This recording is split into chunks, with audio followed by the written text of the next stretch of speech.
네, 여러분 안녕하십니까?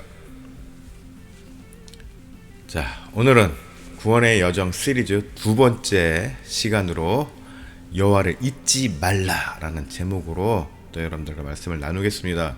오늘의 본문은 신명기 8장 11절인데 이 11절 말씀은 일종의 주제 말씀이다라고 볼 수 있고 11절부터 20절까지 전체 말씀을 오늘 한번 쭉 살펴보도록 하겠습니다.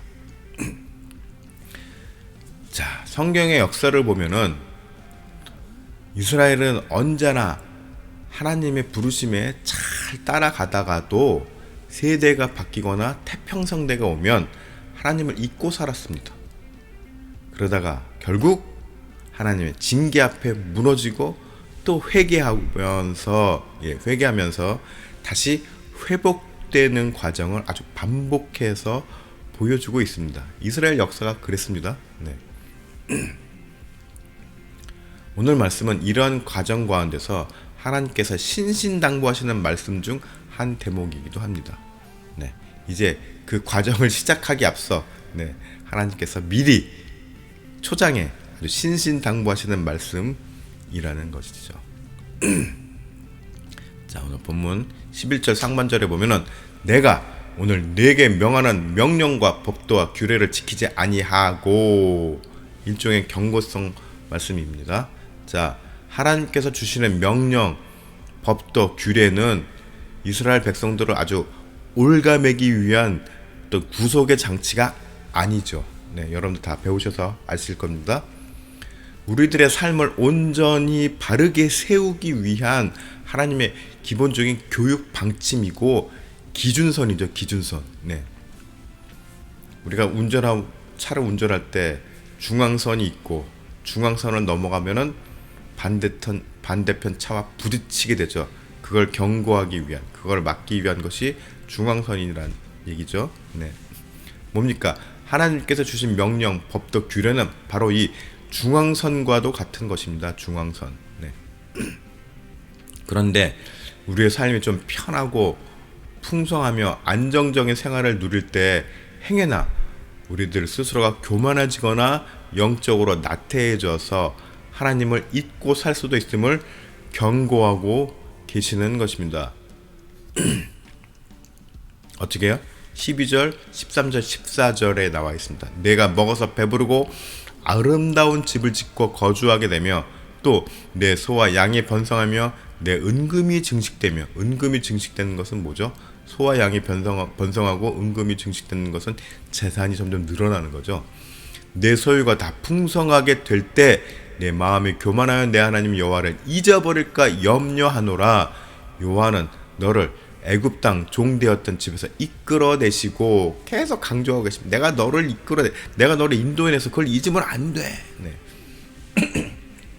자, 아까 제가 운전 얘기를 했는데 중앙선은 너무 극단적이죠. 네. 웬만해선 중앙선 넘을 일 없죠. 자, 여기 보면은 미국에서 프리웨이 운전하다 보면 카플레인이 나옵니다. 그렇죠? 보통 이 카플레인도 혼자 운전할 때에는 카플레인으로 갈 수가 없어요. 그리고 또 여러 명이 운전하더라도, 여러 명이 동승했더라도 카플레인을 가로지르지는 못합니다. 보통 말하기를 이 카플레인은, 이 선 자체는 벽이라고 생각해라 라고 얘기를 하죠. 미국에서 이 선을 바로 넘어가면 어떻게 됩니까? 최하 벌금이 500불에서 1000불 정도 되는 걸로 알고 있습니다. 네. 큰일 납니다. 네. 그래서 점선이 되었을 때 넘어가야 되죠. 자, 하나님의 법도와 규례는 바로 이 카플레인, 이 선과도 같은 것입니다. 그런데 좀 운전이 익숙해지고 주변에 경찰도 안 보이는 것 같고 그러면 어떻게 해요? 언제 차도 막히는데, 그러면은 은근슬쩍 카플레인을 넘어서 갈 때도 있습니다. 그런 경험이 있으신지 모르겠는데 네. 그러면 어떻게 됩니까?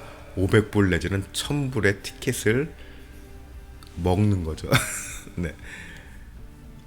그게 큰 법규 위반이라는 사실을 무시하는 겁니다. 그렇죠? 네. 그런 것과 똑같다.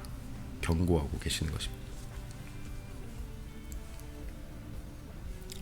그렇기 때문에 하나님은 이스라엘 백성들을 광야를 통해서 단련시키신 것입니다. 단련시키시는 것이고, 또 하나님을 의지하게 하는 생활 습관을 영적인 상태뿐만 아니라 몸으로도 아주 체득하게 되도록 체득 몸으로도 아주 그냥 익숙하게 되도록 만드시는 것입니다. 그리고 이렇게 된 이스라엘 민족의 삶이 바로 민족의 정체성이 된 것이고 민족성이 된 것이라고도 말할 수 있을 것입니다. 그 말씀이 바로 15절 16절에 나오죠. 너를 인도하여 그 광대하고 위험한 광야 곧 불뱀과 전갈이 있고 물이 없는 간주한 땅을 지나게 하셨으며, 간주한 땅이라고 하는 것은 사막을 의미하기도 합니다. 또 너를 위하여 단단한 반석에서 물을 내셨으며, 16절 내 조상들도 알지 못하던 만나를 광야에서 내게 먹이셨나니 이는 다 너를 낮추시며, 일부러 우리들을 낮추시는 겁니다. 어떻게 해요? 교만하지 말라. 너를 시험하사 마침내 내게 복을 주려 하심이었느니라. 우리들에게 늘 시험이 있습니다. 왜요? 그 시험은 우리들을 넘어뜨리게 하기 위한 것이 아니라 그 시험을 통해서 우리들에게 복을 주시기 위함이라는 말이죠. 자, 그런데 문제는 이러한 훈련이 모두 끝난 이후입니다. 11절 하반절에 보면은 내 하나님 여호와를 잊어버리지 않도록 삼갈지어다. 여기서 삼갈지어다는 뭡니까? 늘 경계하라는 얘기죠. 늘 주의하고 경계하라. 모든 것이 하나님의 은혜로 된 것임을 몸으로 배우고 영적으로 배우고 학습해서 배우고, 그런 이후에도 훈련으로 체득한 이후에도 형편이 이제 살아가는 형편이 나아지고 좀 영육간의 마음도 편해지고 풍요로운 삶을 누리게 되었을 때 우리들은 언제든지 영적인 교만함에 빠져서 하나님을 잊을 수 있다는 것을 경계하라는 말씀입니다. 그리고 17절에 또 한 번 강조를 하죠. 그러나 내가 마음에 이르기를 내 능력과 내 손의 힘으로 내가 이 재물을 얻었다 말할 것이라. 하나님께서 아주 디테일하게 아주 경고를 하십니다. 제가 중학교 때 물리 선생님이 아주 철저한 무신론자셨습니다. 그 물리 선생님이 수업 때마다 늘 하는 말씀이 아주 깡마른, 지금도 눈에 선한데 아주 깡마르신 분인데 성격은 아주 대차하십니다. 그래가지고 맨날 수업 시간에 나는 내 주먹을 믿어, 맨날 이렇게 말씀을 하신 기억이 있습니다. 뭡니까? 그런데 하나님은 꼭 그거를 경계하라는 얘기입니다. 그러나 내가 마음에 이르기를 내 능력과 내 손의 힘으로 내가 이 재물을 얻었다 말할 것이라. 그렇게 하지 말란 얘기입니다. 18절 내 하나님 여호와를 기억하라. 내가 내게 재물 얻을 능력을 주셨음이라. 이같이 하심은 내 조상들에게 맹세하신 언약을 오늘과 같이 이루려 하심이니라. 우리가 하나님을 기억하고 잊지 말아야 되는 이유가 있습니다. 왜냐하면 우리들을 통해서 하나님의 뜻을 오늘도 계속해서 이루게 하시기 위함이란 말입니다. 19절 내가 만일 내 하나님 여호와를 잊어버리고 다시 다른 신들을 따라 그들을 섬기며 그들에게 절하면 내가 너에게 증거하노니 너희가 반드시 멸망할 것이라. 여기 반드시라는 단어가 나옵니다. 반드시. 굉장히 무서운 컨디션입니다. 조건입니다. 꼭 멸망할 것입니다. 하나님의 버림을 받을 것이고 슬피 울며 이를 갈게 될 것이란 것임을 아주 강력하게 경고하고 계시는 것입니다. 그렇기 때문에 우리는 하나님을 정말로 잊어서는 안 됩니다. 자, 17절에 힘이라는 단어가 나옵니다. 힘. 17절 볼까요? 그러나 내가 마음에 이르기를 내 능력과 내 손의 힘으로 내가 이 재물을 얻었다. 내 손의 힘. 이 힘이라는 것이 원어를 보니까 코아흐라고 하는데 코아흐 권능, 권위, 권력을 의미합니다. 자, 내가 필요에 의해서 하나님께서 우리들에게 높은 지위를 허락하시고 또 거기에 걸맞는 권력이 생겼을 때 그 힘의 원천이 어디서부터 온 것인지를 잊지 말아야 한다는 것입니다. 구체적으로 자, 신약에 누가복음 12장 42절에 아주 명확하게 매뉴얼이 나와 있습니다. 누가복음 12장 42절 주께서 이르시되 지혜 있고 진실한 청지기가 되어 주인에게 그 집종들을 맡아 때를 따라 양식을 나누어 줄 자가 누구냐. 여기 아주 구체적인 매뉴얼이 나오죠.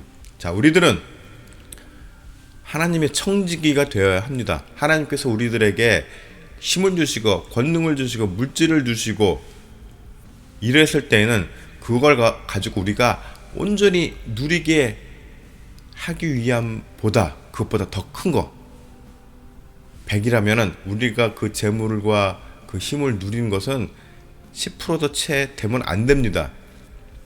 나머지는 어떻게 됩니까? 어떻게 해야 될까요?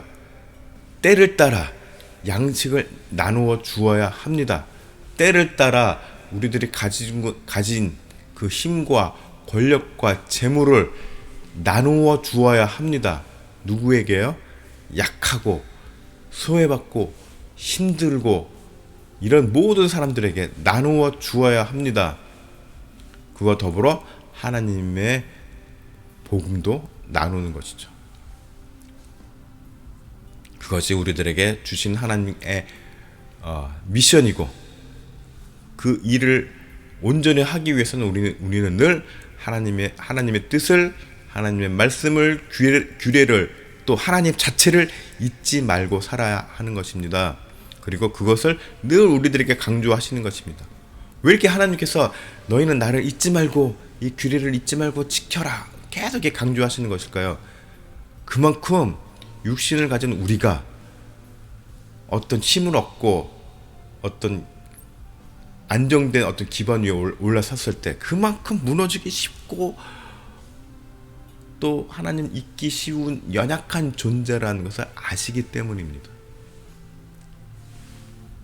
그렇기 때문에 계속 강조를 하시고 계시는 것입니다. 마치 부모님이 어린 자녀한테 계속 얘야 나가서 길 조심해라, 사람 조심해라, 막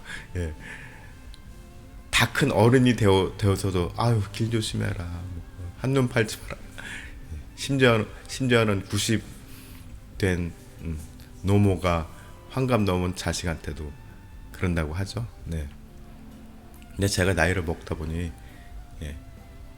그런 마음이 이해가 되는 것입니다. 저희 아들도 막 장가도 가고 이제 이런 나이가 됐는데 그래도 늘 걱정돼요. 얘네들이 잘 살고 있는지.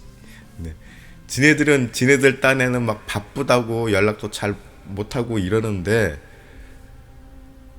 부모 입장에서는 제 입장에서는 쟤네들이 지금 잘 살고 있는지 연락이나 좀 잘 좀 하지, 좀 짧게라도 좀 카톡 문자라도 좀 하지, 손가락이 부러졌냐 막 이런 생각이 들 정도로 늘 부모는 다 큰 성인이 돼서도 자녀들이 궁금하고 걱정되고 그렇죠.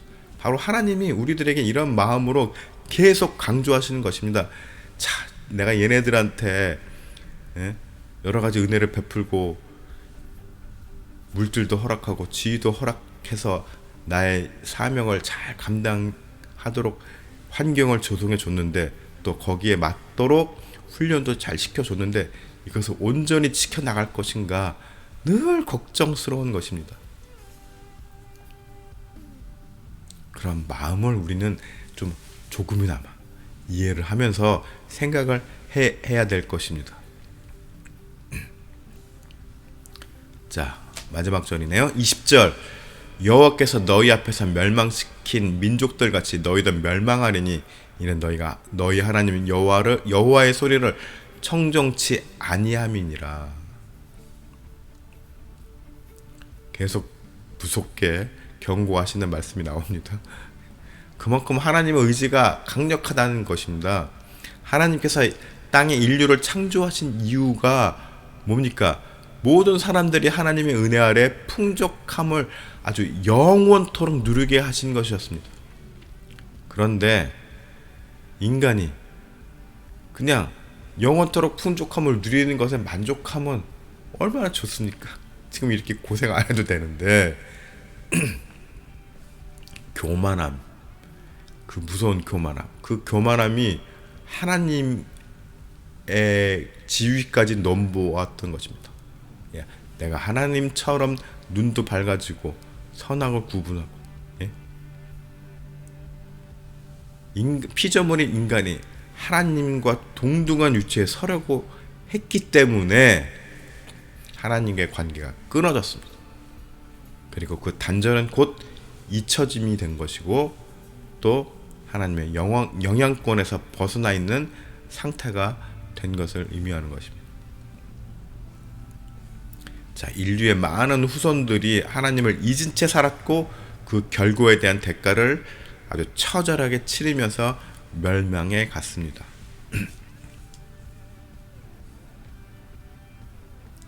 자, 우리가 홍수 이전의 역사는 전혀 모르죠. 네, 전혀 알 수가 없습니다. 홍수 이전에 어떠한 문명이 있었는지, 도대체 어떠한 역사들이 있었는지 알 수가 없습니다. 그만큼 하나님께서 철저하게 묻어버리신 것입니다. 그것은 곧 뭡니까? 그만큼 홍수 이전의 인류가 죄를, 엄청난 선을 한창 넘은 죄를 지었다는 말인 것이죠. 그럼에도 우리가 이렇게 오늘날 살아있는 것은 하나님의 은혜로 씨는 말리지 않았던 거죠. 노아 가족의 가족, 그 한 단위, 최소 단위 한 가족을 씨로 남겨서 계속 그 생명을 이어가게 하셨다는 거, 그거 아니었으면 우리는 지금 이렇게 존재하지 않았겠죠? 네, 은혜입니다.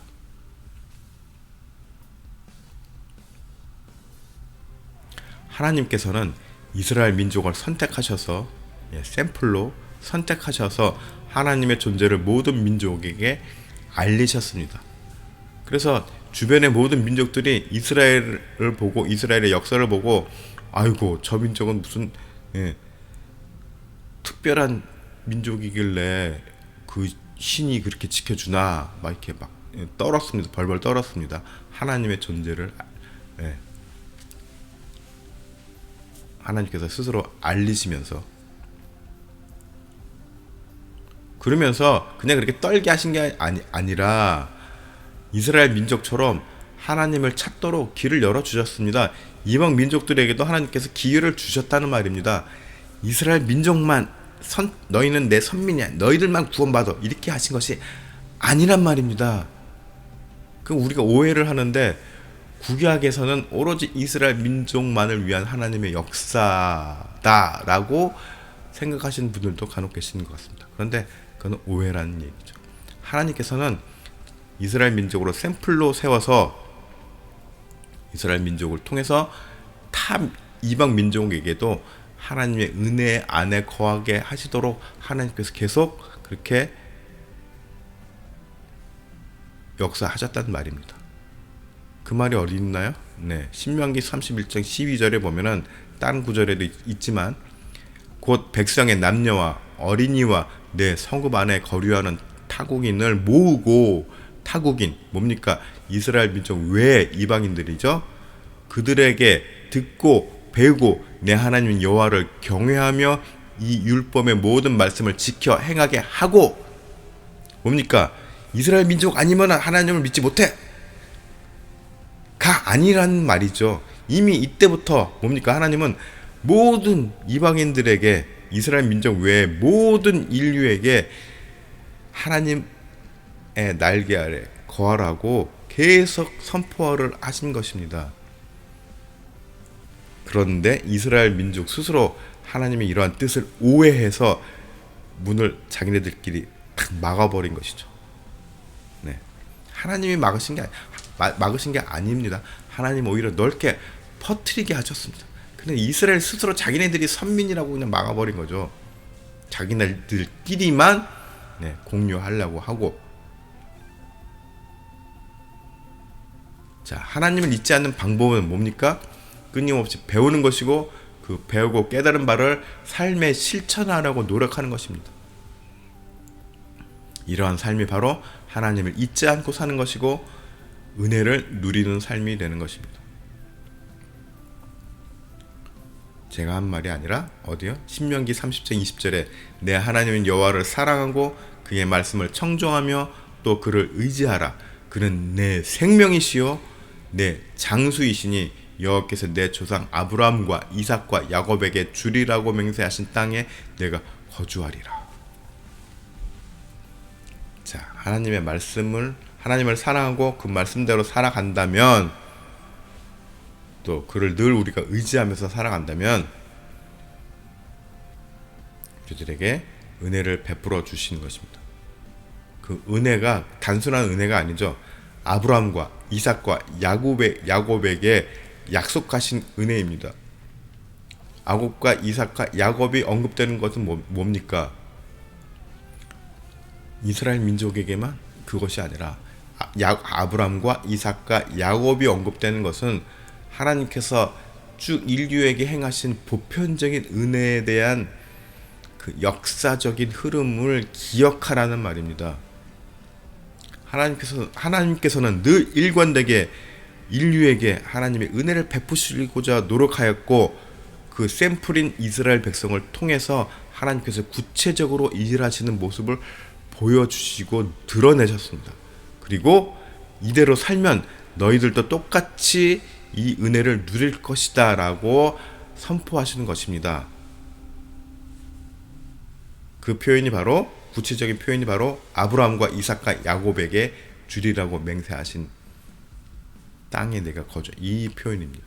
아브라함과 이삭과, 이것을 이스라엘 민족에게 국한된 것이 아니라 그 세대에 거듭되면서 계속 일관되게 약속하시는 하나님의 메시지라는 것을 기억하라는 것이죠.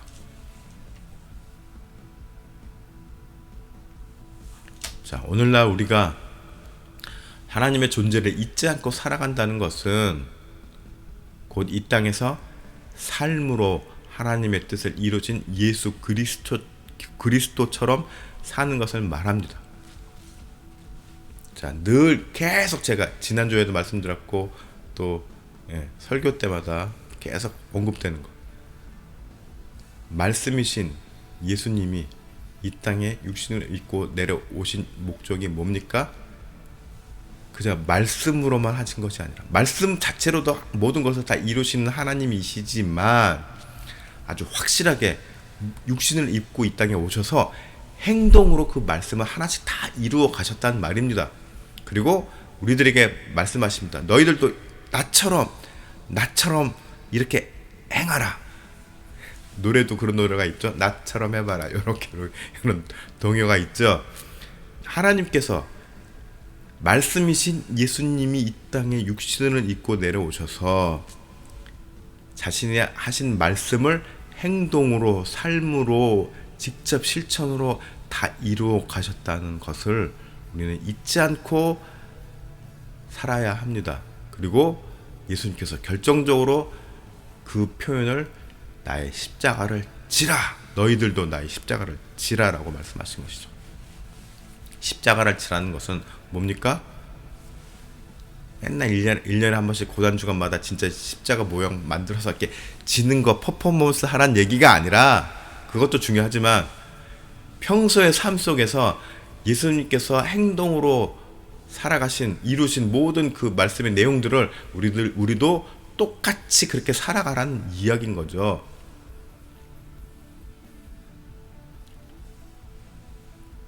중요한 것은 우리가 지금 가진 것이 많고 우리의 지위가 높아질수록 이렇게 예수님처럼 살아가기가 점점 어려워진다는 것입니다. 그렇기 때문에 뭡니까? 아까처럼 그 모든 내가 가지고 있는 지금 내가 가지고 있고 내가 이룬 모든 것들은 어디서 온 것이다? 하나님께로부터 온 것이다라는 사실을 잊지 않는 것이 중요하다는 것입니다. 안 그러면 아까워요. 내 인생이 아깝고 내가 여태까지 투자해서 이루어놓은 모든 업적들이 아깝고 내가 긁어 모은 재물들이 아까워지는 것은 아주 당연한 결과입니다. 그렇기 때문에 이건 내가 이룬 것이 아니다라는 것을 먼저 인정해야 됩니다. 하나님께서 온 것이고 나는 단지 뭐다? 청직이다. 그래서 때에 따라서 내가 가지고 있는 모든 힘과 재물을 동원해서 나누는 것. 그걸 나눌 때 더불어서 예수 그리스도의 복음을 나누는 것. 모든 것을 내려놓고 나눌 때 비로소 예수 그리스도의 복음의 힘이 들어간다는 것입니다. 발휘한다는 것입니다.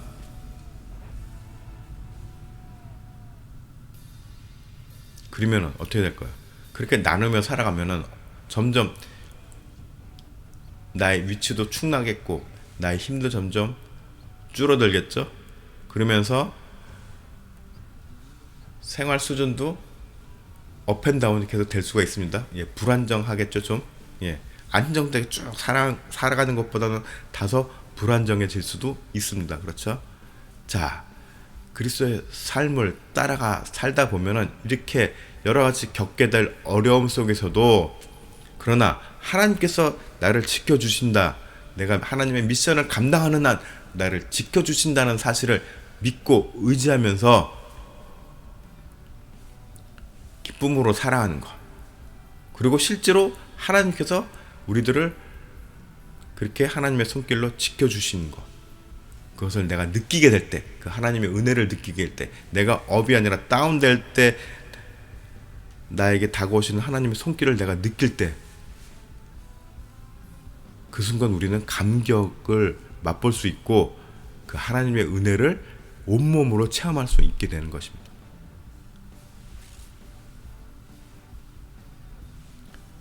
자, 여러분들 모두 하나님의 약속을 기억하면서 나에게 주어진 사명을 우리들은 모두 각자가 주어진 사명이 있습니다.